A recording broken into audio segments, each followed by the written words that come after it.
So in this Keynote tutorial video, I am going to be showing you guys how to edit the color scheme of a chart inside of a Keynote presentation. So once Keynote's opened up, what I want you to do is to go to the top here and just add a chart to your design. So for this demonstration, I will just go ahead. Actually, I'll make this a little bit simpler. I'll just go ahead and add a new blank slide. I'll delete this slide and I'll go back and I'll add a chart. So as you can tell, the chart color scheme is green and blue. Now, if you want to change it to some preset color schemes, press on the chart here, go to the top right, and you can select one of your choosing. You can also go down to where it says chart colors, and you can kind of change as well as play around with it this way. There's different colors you can do.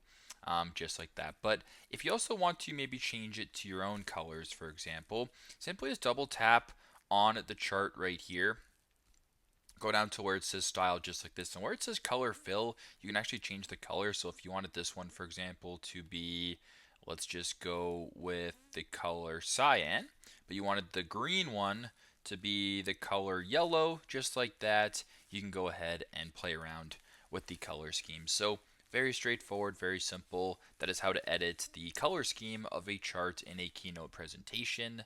Thanks again for watching, and I hope this video helps.